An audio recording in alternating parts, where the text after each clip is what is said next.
Hola amigos y sean bienvenidos al siguiente episodio de Mundo Caos. Bueno, eh, el primer episodio trató acerca de Michael Moorcock y bueno, eh, me siento un poco motivado porque el primer episodio fue bien recibido dentro de lo que cabe para hacer un canal nuevo. Bueno, recordarles que se suscriban al canal y le den me gusta al contenido, y si tienen la oportunidad de compartirlo, mucho mejor. Bueno, les recuerdo también que si hay algún ruido de fondo muy extraño, bueno, me disculpen porque las condiciones son precarias. Bueno, en esta ocasión, como muy bien pueden ver en la pantalla, tendremos el tema de qué es el Grimdark como un subgénero de la fantasía. Eh, Al principio pensé en explicar todo el contexto de la fantasía brevemente, pero siento que me va a tomar mucho tiempo. Entonces, en este caso, lo que haré será explicar qué es el Grindr principalmente, y aunado a eso explicaré todo el contexto de la fantasía en general y sus dos grandes bloques, que son la alta fantasía y la baja fantasía. Bueno, principalmente eh, tendrán un diagrama en la pantalla en donde verán de dónde proviene el Grimdark y cuáles son las ramificaciones de la fantasía. La fantasía es un género que desciende o ramifica de otros géneros que derivan al final de la ficción especulativa.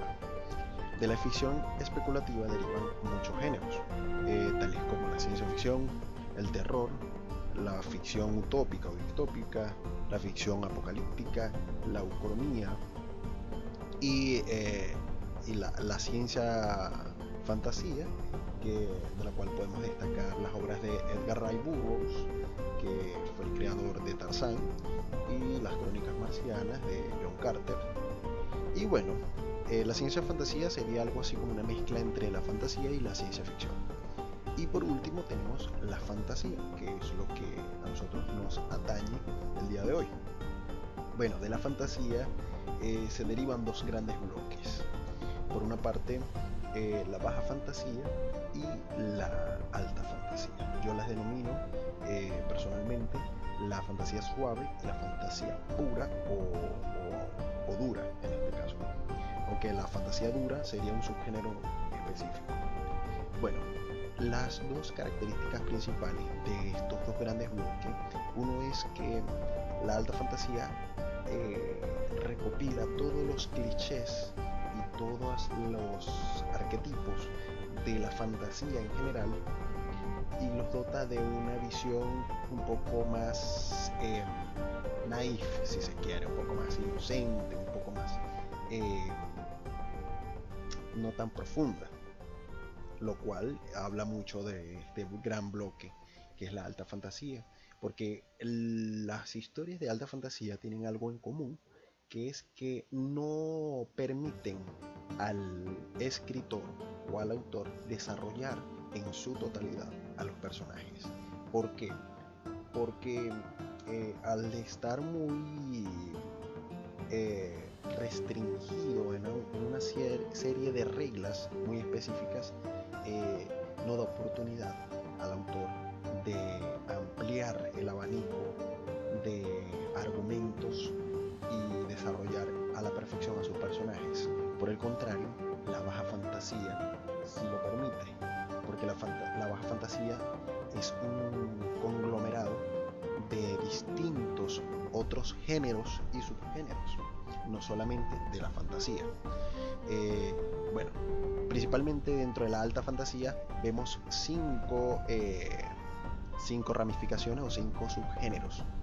Está la fantasía mitológica, la fantasía épica, la fantasía heroica, la clásica y la artúrica. aunque ya nos enfocaremos al final de este video en ellas para explicar brevemente cómo están estructuradas y de qué se tratan. Pero quiero centrarme un poco más en la baja fantasía. Muy probablemente estarán viendo ahora el bloque específico de la baja fantasía. La baja fantasía está conformada por muchísimas más ramas o subgéneros, si lo pueden ver. Y principalmente tiene ¿cómo diríamos? Unas bases, la baja fantasía, que finalmente derivan en el Grimdark, que es como que la máxima expresión de la baja fantasía. Yo personalmente digo que el Grimdark es de todos los subgéneros el que permite mejor desarrollar a los personajes, porque te permite ahondar y es más flexible en cómo tú puedes llevar a los personajes. Bueno, principalmente podemos ver que el Grimdark, la palabra, hace alusión a un término anglosajón proveniente del juego de rol Warhammer 40.000. Aunque si lo pensamos detenidamente, la etimología de la palabra Grimdark la podemos desglosar en dos palabras a su vez. Grim, que vendría a significar algo así como severo, y dark, que básicamente es oscuro. Aunque el significado final de este conjunto de palabras, que es el Grimdark, daría como resultado algo así como una traducción parecida a sombrío, o al final lo mismo, que sería como oscuro. Entonces, ¿por qué esto es importante saber un poco de el significado de la palabra? Porque la misma palabra te dice qué es el Grimdark. El Grimdark es oscuridad en su totalidad. El Grimdark es todo aquello desagradable. Y si tú mezclas eso con fantasía, el resultado que te da es un lugar donde los eventos sobrenaturales, los eventos fantásticos, mágicos, están a la orden del día, pero en un contexto más oscuro, más misterioso, más descarnado. Entonces, ¿qué podemos decir del Grimdark? El Grimdark es un subgénero de la fantasía proveniente a su vez de la ficción especulativa. Eso ya lo sabemos porque acabamos de ver el diagrama. Específicamente el Grimdark tiene un tono, un estilo, y está situado en escenarios particularmente distópicos, amorales y violentos, con tintes nihilistas. ¿Qué quiere decir esto? Que al menos sus personajes, como en el mundo real, se cuestionan el significado de la existencia misma y el significado de todo en general. ¿A qué me refiero a esto?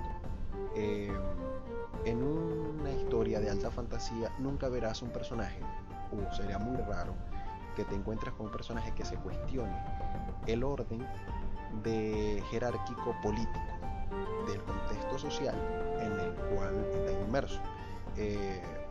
Vamos a poner un ejemplo que sería un contexto social medieval, europeo específicamente, en donde es un sistema feudal. Básicamente el sistema político es un sistema feudal, y obviamente esos personajes, al conocer nada más ese sistema,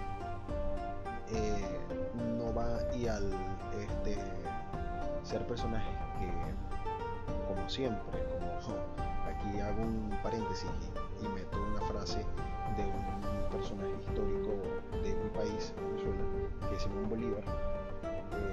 No soy muy fan de Simón Bolívar, pero dijo algo muy cierto, que los poderosos, más que por la fuerza, nos dominan por la ignorancia.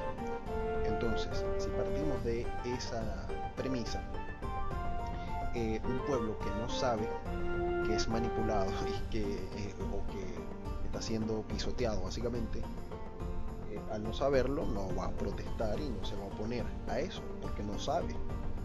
Entonces,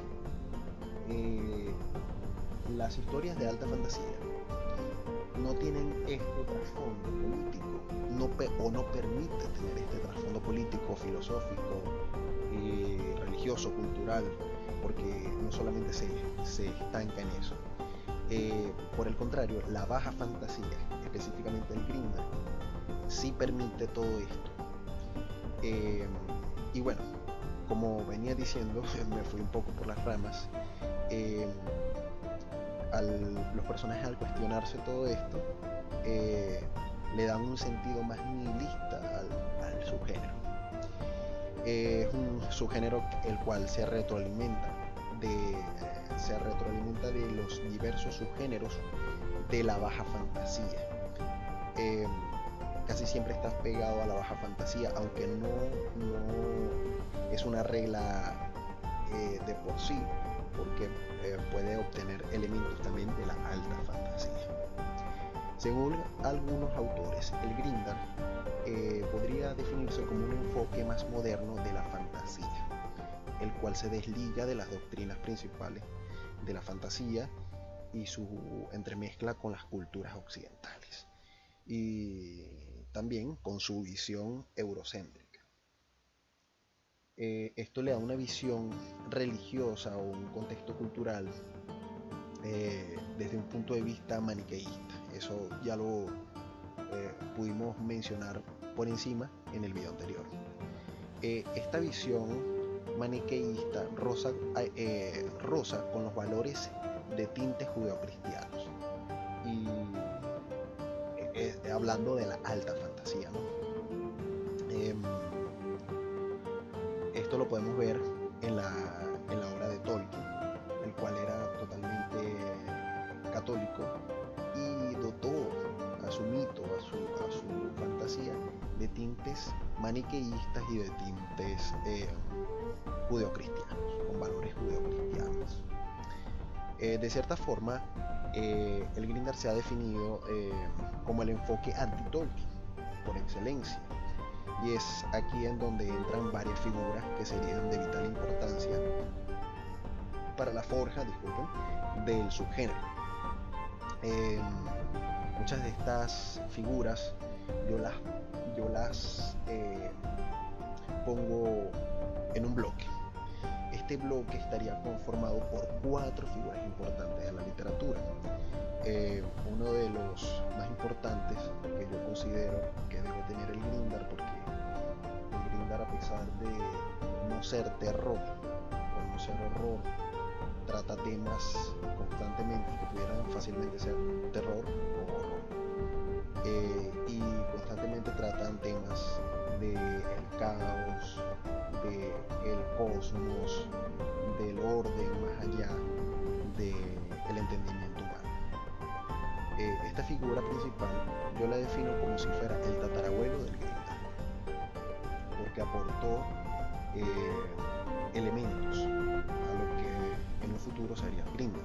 Estamos hablando nada más y nada menos de Howard Phillips Lovecraft, el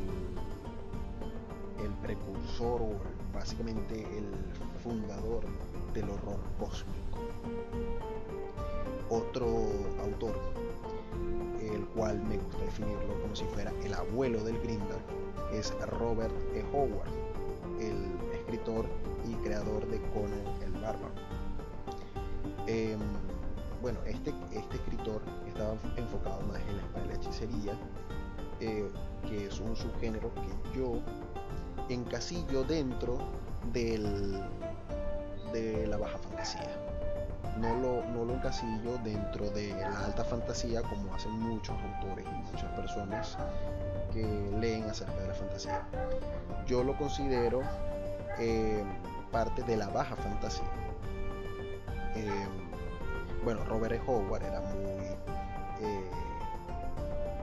estaba muy cercano a Lovecraft y compartía cartas constantemente, y mucha de su mitología se entremezclaba, como podemos ver en la saga de Conan y la Edad Liboria, que tiene elementos Lovecraftianos, aunque hay gente que especifica que no es Lovecraftiano porque no lo escribió Lovecraft, pero sí está dentro de un contexto que se podría denominar como Lovecraftiano. Y entonces, después del abuelo, vendría el padre. ¿Y quién sería el padre del Grindr? Ya hicimos un video anterior de él, si no lo han visto, les recomiendo que lo vean. Es nada más y nada menos que Michael Moorcock. Es la persona que empezó a escribir Grindr, pero evidentemente sin saber que era Grindr, porque el concepto no existía, el significado no existía y nadie le llamaba Grindr. Entonces, por ende, lo que él escribía lo llamaban espada de hechicería, pero esa espada de hechicería que él escribía iba muchísimo más allá. Si comparan las historias de Elric, las historias de Conan, no tienen nada que ver una con la otra. Son parecidas en algunos contextos, pero Moorcock lleva muchísimo más allá el significado de sus historias. Después del padre vendría el hijo. ¿Y quién es el hijo de Moorcock o del Grindr? Específicamente sería Glenn Cock. Glenn Cock es el autor de La Compañía Oscura y fue la persona que empezó a escribir Grindr ya dentro de un contexto histórico donde se entendía que era el Grindr y se sabía que era el Grindr. Por ende, muchos lo catalogan como el primer autor que escribió Grindr, pero están más alejados de la realidad porque el primero fue Moorcock. Seguimos con lo que estamos explicando. Bueno, el Grindr se popularizó actualmente con uno de los mayores éxitos de la literatura fantástica para adultos. Esto es Canción de Hielo y Fuego, de George R.R. Martin, la cual se caracteriza por su relación al idealismo de Tolkien. A pesar de que el Grindr le debe mucho y la fantasía en general le debe mucho a Tolkien, Canción de Hielo y Fuego se aleja totalmente de Tolkien, y el Grindr en general o la baja fantasía en general se aleja muchísimo de Tolkien. Este subgénero en sí está formado por la influencia inequívoca de otros subgéneros de la baja fantasía. Eso ya lo he repetido, pero lo necesito que lo entiendan para que cuando veamos los distintos subgéneros vean cómo se entremezclan. Como ya lo dije, está influenciado por los otros subgéneros, aunque principalmente se podría extrapolar a una fórmula primigenia o una base que sería la que se forma con los autores que ya nombramos: Lovecraft, Howard, Moorcock y Cock. Entonces, podría explicar que Lovecraft le aporta ese toque de cosmicismo, de ficción gótica, de fantasía urbana, de realismo mágico, de fantastique, de terror fantástico, de terror cósmico. Todo eso se lo aporta Howard Phillips Lovecraft. Y bueno, podríamos hablar que son características que no necesariamente están en el Grindr. También pueden estar en la fantasía urbana, como ya lo mencionamos, y en otros subgéneros, pero estamos hablando de Grindr. Todo esto se entremezcla con lo que le aporta también Robert Howard, ¿no?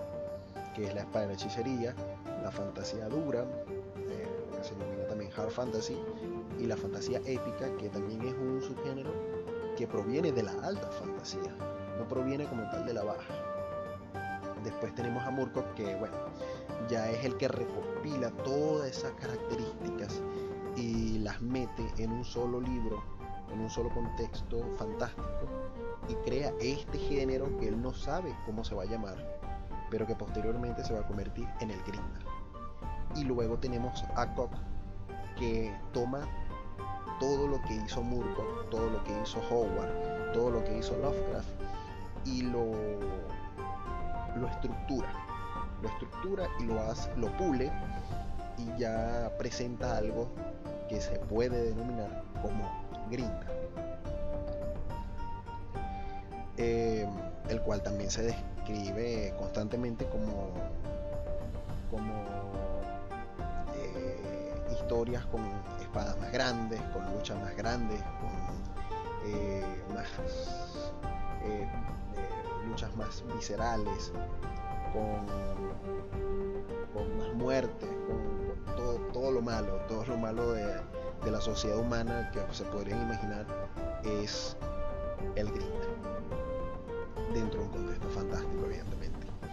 Y se tiende a decir que el Grindr es empezado a ser escrito a partir de los 70. Hay gente que lo considera que es un género que se empezó a escribir a partir de los 90, porque el mayor referente ahora actualmente, podríamos decir 2021, es George R.R. Martin. George R.R. Martin empezó a escribir a mediados de los 90, de los 80, al igual que Glenn Cook. Glenn Cook empezó a escribir a mediados de los 80, principios de los 80.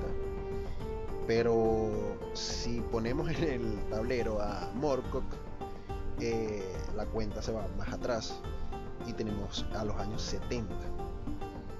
Es un toque que yo le doy, es un toque que yo trato de siempre recalcar, que Moorcock fue el que creó el Grindr, porque muchas personas han llegado con los que hablo, personas que les interesa el tema de la fantasía, de la literatura en general o del fandom,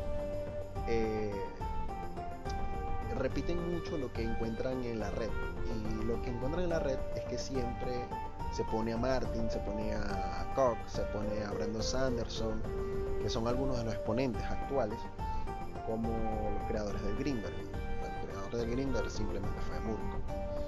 Bueno, como ya nombré varios, algunos de los exponentes que podemos encontrar dentro de la literatura de Grindr, para que ustedes tengan una idea y puedan buscar libros si lo apetecen. Tenemos a Martin, a George R.R. Martin, a Jorgito Martin, como le dicen también, a Glenn Cook, a Joe Abercrombie, a Richard K. Morgan, Mark Lawrence, Michael Moorcock, Steven Erikson, Brandon Sanderson. Hay muchos. Les recomiendo de verdad que lean por lo menos relatos cortos de estos autores. Martin tiene relatos cortos de La canción de Hielo y Fuego, o sea, los relatos de Dunk y Egg son cuentos cortos, son libros cortos, no son como los principales de Juego de Tronos o de Canción de Hielo y Fuego, que son libros enormes que hablan de genealogías de miles de años, sino que tiene también libros cortos, al igual que Moorcock. Bueno, ya nombramos que el Grindr es nihilista, es distópico, es pesimista, es sangriento, refleja la inmundicia de la sociedad humana dentro de un contexto. Pero las características de este subgénero, que es el Grindr, se extienden más allá de la fantasía, llegando a también estar inmiscuidos con lo que sería la ficción. Un perfecto ejemplo de la ficción que podríamos decir que tiene tintes de Grindr sin la fantasía es la serie de Breaking Bad. En esta serie podemos ver lo contrario que se ve en la estructura que popularizó Tolkien, que es el viaje del héroe. Ya nos habla Campbell en su libro Las mil caras del héroe de esta estructura narrativa, pero el Grindr lo invierte, como lo podemos ver en la serie de Breaking Bad. Breaking Bad invierte el papel del viaje del héroe, haciendo lo contrario, que sería el viaje del villano. En vez de ver cómo una persona pasa por una serie de peripecias para convertirse en un héroe, como una persona pasa por una serie de peripecias para convertirse en un villano. Un arco argumental y narrativo en donde el personaje se desarrolla hacia las tendencias que podríamos decir que son villanescas. Por último, algunas características que destaca la fantasía fantasía Grindr, el sistema de magia. El sistema de magia del Grindr, si nos fijamos, en la alta fantasía, la magia suele ser como un milagro, incluso cuando tiene sus normas. Es algo que parece inalcanzable para ciertos seres normales, como los humanos. La magia es algo casi divino en el Grindr, casi exclusivo de los dioses, que puede ser usado para el bien o para el mal. Un don que en muchas ocasiones está reservado para muy pocos, está reservado para pocos. Pero esto es importante porque la presencia de la magia en la alta fantasía es algo común. O sea, a pesar de que está reservado para pocos y que solo lo usan los magos, o solo lo usan los hechiceros, los brujos, las criaturas mágicas o los dioses mismos, es algo que está a la orden del día. Es como que, si ponemos el ejemplo, un personaje que va pasando por un bosque en una historia de alta fantasía se va a encontrar con varias criaturas mágicas o varios seres mágicos. En cambio, por el contrario, en la baja fantasía es totalmente lo contrario. La magia la puede usar cualquier tipo de personaje, pero es menos común. En las historias de baja fantasía se puede ver que los humanos constantemente pueden hacer uso de la magia.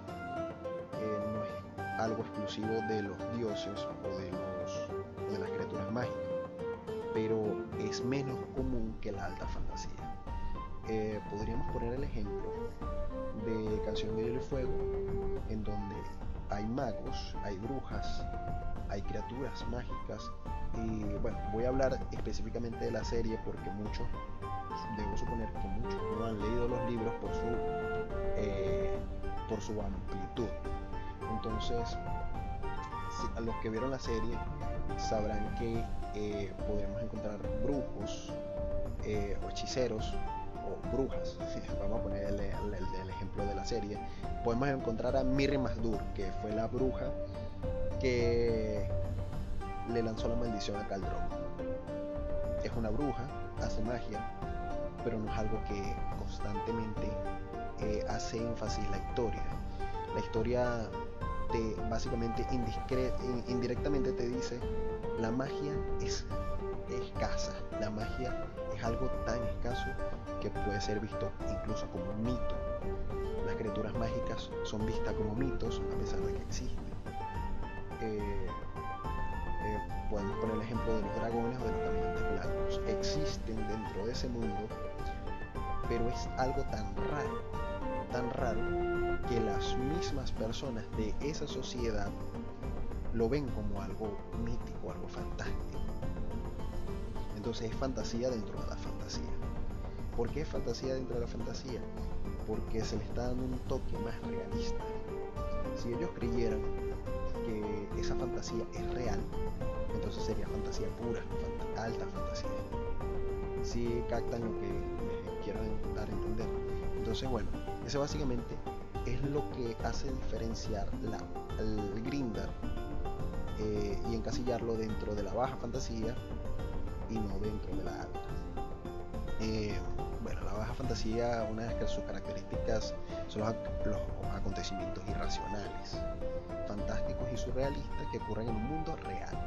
Eso ya lo hablamos. O sea, son acontecimientos que son fantásticos, pero ocurren dentro de un contexto real, como es la aparición de un dragón en la historia de Game of Thrones. Bueno, saliéndonos un poco de eso, podemos hablar un poco de los subgéneros de la baja fantasía. Los subgéneros de la baja fantasía, el primero, el que vamos a comentar, sería la fantasía dura o el hard fantasy. La fantasía dura se esfuerza por presentar una historia ambientada en un mundo racional, en un mundo que se podría decir un mundo realista y conocible, pero dentro de un contexto fantástico. La fantasía dura es similar a la ciencia ficción dura, en el sentido de que todos apuntan a construir su sus respectivos mundos de una manera rigurosa y lógica. Podemos poner otra vez el ejemplo de Canción de Hielo y Fuego. Tiene sus propias reglas que son estrictas, son demasiado en algunas ocasiones son arbitrarias y visibles en ese universo. La fantasía dura puede bordear o superponerse con otros subgéneros para crear otros subgéneros a su vez. Otro subgénero que podemos mencionar es la ficción gótica o fantasía gótica. Bueno, de esto podemos decir que nació en el siglo XVIII y está relacionado con el terror. De este elemento de subgénero podría ser lo que maneja un poco Lovecraft. La narrativa de ficción gótica es ampliamente conocida por el subgénero del terror, ya lo dijimos. Es un subgénero o modo literario que combina ficción y terror. La muerte está muy presente y las situaciones de romance también. Esto podríamos poner un ejemplo de fantasía gótica sería Drácula de Bram Stoker, aunque también tiene tintes de fantasía urbana, pero fácilmente podría ser fantasía gótica. ¿Por qué? Porque tiene elementos de terror, de romance, pero también tiene elementos urbanos. Ya veremos un poco qué es la fantasía gótica. Otra fantasía, otro subgénero sería la vanciana, que básicamente es lo que habla toda la fantasía que trate temas del más allá. El Exorcista podría ser el libro, ¿no? Estamos hablando del libro, podría ser un ejemplo de fantasía vanciana porque trata temas sobrenaturales, pero no podríamos encasillarlo del todo dentro de la vanciana porque no trata temas del más allá como tal, sino trata temas sobrenaturales. Entonces sería un poco más tirando a la fantasía gótica, pero el perfecto ejemplo de la fantasía vanciana sería la Divina Comedia de Dante Alighieri. Estamos hablando de un personaje que desciende a los infiernos hacia el otro mundo, el mundo de los muertos, y interactúa con criaturas sobrenaturales, criaturas de lo más allá. Esto sería el perfecto ejemplo de la fantasía vanciana. Otro ejemplo de fantasías, otro subgénero sería la urbana, que ya comentamos que Drácula tiene tintes de fantasía urbana, pero el perfecto ejemplo sería American Gods de Neil Gaiman. Creo que es de Neil Gaiman, si no mal recuerdo. Si me equivoco lo pondré en la pantalla. Sí, bueno, creo que es de Neil Gaiman en conjunto con otro. No, sí es Neil Gaiman. Y bueno, es el perfecto ejemplo. Estamos hablando de dioses, estamos hablando de semidioses, estamos hablando de criaturas mágicas en un contexto urbano, en un contexto realista y en un contexto actual. Otro ejemplo dentro de los cómics sería Hellblazer, que no se debe confundir con Hellraiser, que es otra cosa. Hellblazer es la saga de cómics de Constantine, de John Constantine, el exorcista, hechicero y mago, que pertenece a la Liga de la Justicia Oscura. Otro ejemplo de fantasía urbana podría ser la saga de libros de Percy Jackson, aunque por su estructura es fantasía urbana, pero tiene tintes de alta fantasía, porque tiene unos elementos que es la forma narrativa en cómo se desarrollan los personajes y cómo se desarrolla el protagonista. Otro subgénero sería la fantasía de costumbres, la cual es un subgénero que también comparte la naturaleza de una comedia de costumbres, aunque sin ser necesariamente humorística. Estas obras suelen tener lugar en un entorno urbano, a pesar de que no es fantasía urbana, y está dentro de los límites de una estructura social bastante elaborada y casi siempre jerarquizada. Si ponemos un contexto medieval, sería lo perfecto. El subgénero también ha recibido el nombre de Manor Punk o Punk de costumbres, una referencia irónica al subgénero del cyberpunk en la ciencia ficción, evidentemente. Otro subgénero sería el fantastique o fantasía realista, el cual se superpone con los subgéneros de ciencia ficción, terror y fantasía. El fantastique es un subgénero sustancial dentro de la literatura francesa. Incluso se remontan muchísimos años en la antigüedad y aún se debate si es uno de los orígenes de la fantasía dentro del contexto europeo. ¿Por qué? Porque muchos de los libros de caballería o libros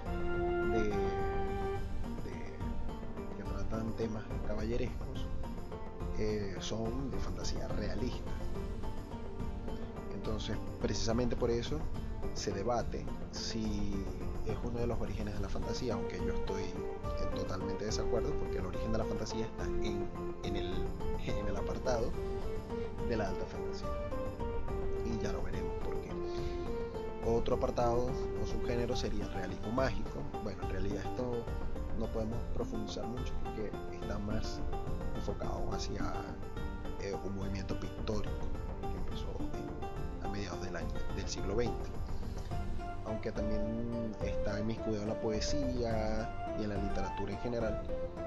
Pero básicamente lo que hace el realismo mágico es preocuparse por una visión más estilizada y mostrar cosas irreales o extrañas como algo cotidiano. Podríamos poner un ejemplo, el surrealismo. El surrealismo sería una forma de realismo mágico. Es como por poner un ejemplo, un cuadro de Dalí, el cual no son muy fan que digamos, pero es el perfecto ejemplo. Podemos agarrar un cuadro de Dalí y ver que esas figuras surrealistas se pueden poner en un contexto cotidiano. Y uno de los últimos subgéneros es el LITRPG o literatura de juego de rol.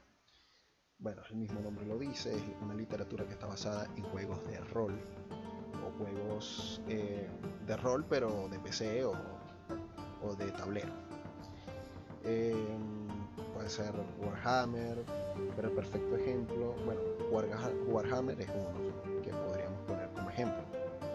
De hecho, es el ejemplo ideal, pero otro ejemplo también podría ser Overlord, las novelas de Overlord, que también tienen su manga y tienen su anime. Otro subgénero es la fantasía oscura. Y bueno, la fantasía oscura y la espada de la hechicería, bueno, son en gran medida lo que contiene más el Grinder. Bueno, de la fantasía oscura lo que podemos decir es que puede referirse a obras literarias, cinematográficas y artísticas en general que combinan la fantasía con elementos de terror. Básicamente eso es la fantasía oscura. Aunque la expresión se puede utilizar para referirse a las obras fantásticas que exhiben una atmósfera sombría, oscura y lúgubre, que transmite una sensación de horror y espanto. Podríamos también decir que Drácula tiene mucho de fantasía oscura también, aunque específicamente es más gótico que fantasía oscura. Otro subgénero sería la espada de la hechicería. Bueno, el perfecto ejemplo ya lo mencionamos, que es Robert Howard con Conan, pero la espada de la hechicería o Sword and Sorcery, como se le conoce en inglés, es un subgénero de la fantasía épica o que deriva de la fantasía épica, que describe aventuras belicosas específicamente de un héroe. Se centra más en un solo personaje que en una gama o un abanico de personajes. Se centra más en la vida de un héroe de larga vida, que ha pasado por una serie de peripecias y tiene un pasado turbio específico. Casi siempre estas historias se centran en un pasado muy remoto y ficticio, como podría ser la Edad de Iboria, generalmente emparentado con la antigüedad mítica. Todo tiene que ser épico y mítico para la hechicería, aunque en ocasiones tiende a tener elementos medievales, y específicamente hace mucho énfasis en las batallas contra enemigos mágicos y sobrenaturales. Por eso precisamente se llama espada y hechicería. Un perfecto ejemplo también de espada y hechicería podría ser El nombre del viento de Patrick Rothfuss, aunque específicamente yo no lo clasificaría como espada y hechicería, pero tiene tintes de espada y hechicería. Sus héroes participan por lo general en conflictos emocionantes y violentos. Esas son básicamente las características de la espada y la hechicería. Y bueno, ¿qué podemos decir? Casi siempre esas características se entremezclan y generan una historia en la cual lo que predomine es cómo se le va a conocer con ese género. Pero por lo menos, por lo general, no podemos decir que una historia es específicamente Grindr, o es específicamente realismo mágico, o es espada de hechicería, porque usualmente siempre va a tener elementos de otro subgénero, eso es evidente. Y entonces, bueno, ya básicamente estamos cerrando y ya básicamente expliqué todo el contexto de la baja fantasía. Entonces ahora me quiero tomar el tiempo para explicar un poco la alta fantasía. Y es muy breve, es muy fácil porque la alta fantasía, no es muy compleja, que digamos. Y entonces permite que se pueda explicar de manera breve y fácil. Bueno, como les dije al principio, la alta fantasía tiene 5 subgéneros: la fantasía mitológica, la épica, la heroica, la clásica y la artúrica. Hay algunas personas que no consideran esta última, la fantasía artúrica, como subgénero en sí, sino que la meten dentro del paquete de la fantasía épica o incluso de la fantasía heroica. Pero yo les voy a explicar por qué en sí yo considero que la fantasía artúrica es un subgénero aparte. Es una serie de historias las cuales se han repetido tanto a lo largo de la historia, o de las cuales se han usado recursos narrativos, que ya por sí se gana su papel como subgénero. Y bueno, el origen de la fantasía yo considero, en mi humilde opinión, que nace con la fantasía mitológica. La fantasía mitológica, ¿cuál es? La fantasía mitológica se puede describir básicamente, y esto me lo estoy sacando yo un poco así de memoria, se puede describir como aquella fantasía que inmiscuye los asuntos de las mitologías y de las religiones de todas las culturas, principalmente europeas. Recordemos que la alta fantasía tiende por lo general a tener una visión muy eurocéntrica y occidental. Más que todo la fantasía mitológica es la que, y la clásica es la que tiende a ser más eurocéntrica. Ya veremos por qué. La fantasía mitológica podríamos poner el ejemplo como aquella fantasía que podemos encontrar en los mitos o en las edas nórdicas. Es aquella fantasía que podríamos encontrar en la fantasía o en la mitología griega, en las mitologías de las culturas. No sé qué tanto se podría decir que la mitología o las mitologías amerindias podrían ser fantasía mitológica. Yo creo que sí, porque estamos hablando de mitología en general, no estamos hablando de mitología europea. Por otro lado, la fantasía clásica sí habla específicamente de la mitología europea. Pero en este caso, la fantasía clásica no se encasilla en entender o exponer los asuntos de los dioses o de los panteones mitológicos de las culturas europeas, sino que se va más allá y lleva los mitos. ¿Qué podemos decir? La fantasía clásica puede ser un mito típico medieval, fantástico, de caballería europeo. Dentro de la fantasía clásica se puede encasillar lo que serían Tolkien. El Señor de los Anillos puede estar fácilmente encasillado en fantasía clásica, ¿verdad? Cumple con todos los requisitos. Eurocéntrica, tiene una visión maniqueísta, tiene una visión judeocristiana, está situada en un contexto medieval, que es lo importante. Todas estas son características propias de la fantasía clásica. Por otro lado, la fantasía épica trata las epopeyas y los eventos mitológicos, no necesariamente religiosos, de las culturas del mundo en específico. Podríamos decir que el Mahabharata, una epopeya de la mitología hindú, que habla de los Pándavas y los Cáuravas, de una guerra épica, y habla muchísimas más cosas. De hecho, en el Mahabharata está el Bhagavad Gita, donde Krishna habla con Arjuna antes de la batalla. Eso podría ser fantasía épica. Estamos hablando de eventos fantásticos, de eventos sobrenaturales, en un contexto épico, en un contexto bélico, y fácilmente podría ser fantasía épica. Otro mito que podría ser fantasía épica podría ser Beowulf, el mito de Beowulf, el cantar de los Nibelungos, la saga Volsunga. Esos son mitos que podrían ser fantasía épica. La Ilíada podría ser fantasía épica. La Odisea, fantasía épica. Cualquier mito americano, amerindio, de los mayas, de los aztecas, que no habla específicamente de los dioses, sino de un personaje humano dentro de un contexto épico, dentro de una guerra que tenga contexto fantástico, espiritual. Todo esto puede ser una fantasía épica.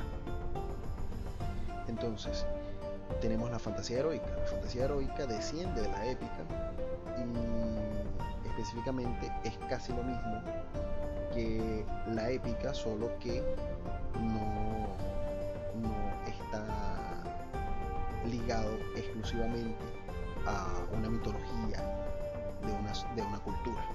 Puede ser algo inventado y casi siempre tiende a ser o tener un protagonista principal. Podríamos ponerle ejemplo, Conan podría ser fantasía heroica. Pero ¿qué pasa? Que Conan tiene otros elementos que le dan una connotación más oscura, por ende no puede ser heroica, porque la heroica no tiende a ser oscuro, no tiende a ser descarnado, y estamos hablando de alta fantasía. Entonces podemos poner esa comparación. Por último tenemos la fantasía artúrica. La fantasía artúrica, su nombre mismo lo dice, es toda aquella que trate el ciclo artúrico y trate la mitología celta en general, que tenga un contexto eurocéntrico y cristiano. Siempre tiene que tener un contexto cristiano y medieval, evidentemente. Y obviamente tiene que tratar temas como la mesa redonda, Merlín, Lancelot, Galahad, el Caballero Verde, Ginebra. Estoy tratando de recordar personajes del ciclo artúrico. Mordred, Arturo, Sir Héctor. Son personajes que son del ciclo artúrico y que constantemente son muy usados en la fantasía. Un perfecto ejemplo, que no es literatura, bueno, sí podría ser literatura porque hay un manga, es el anime Nanatsu no Taizai, conocido como los 7 pecados capitales.